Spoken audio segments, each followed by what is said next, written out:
Welcome to the Calgary Science School podcasts.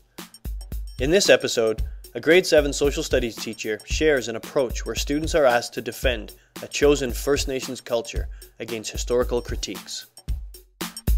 When I was designing this assignment, I had two goals in mind. One was to give students an opportunity to research a First Nations group from across Canada and to understand some of the historical struggles that those First Nations groups have faced and still do face today. Secondly, I wanted to give students a challenge or a problem to face so that the research assignment wasn't just a matter of going out and grabbing facts, but they had to think critically about the information and use it to build and structure arguments. The assignment itself is built on two pieces of historical information. The first is a quote by André Thevet, who was a priest and explorer for the French king.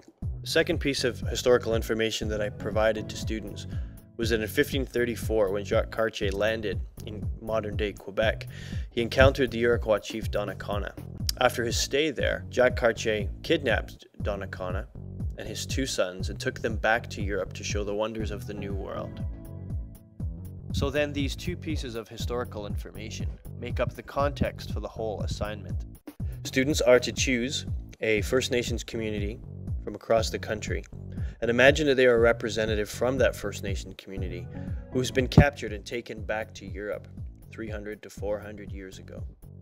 The students must imagine that they are given an opportunity to stand before one of the kings of Europe to defend their First Nations culture against the charges and critiques brought forth by André Thevet. After introducing the assignment and explaining the context, students are given the opportunity to choose one of the many First Nations groups from across Canada. As they are researching and gathering information on their First Nations groups, students begin to build three arguments that could be used against the critique of First Nations culture brought forth by André Thevet. After students have completed their research and written the first draft of their scripts, then it's time for some peer editing.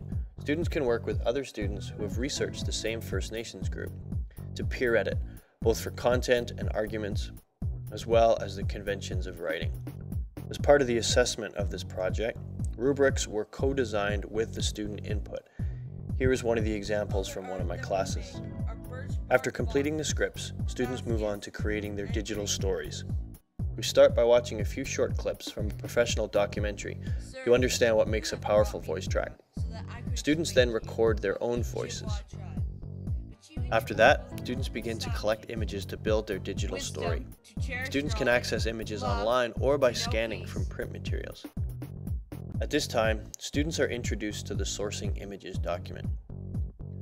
Again, small clips of documentaries such as Canada, a People's History are viewed by the students, and we pull them apart in order to build the rubric for a powerful digital story. As students were nearing the completion of their movie, we generated a list called iMovie Tips.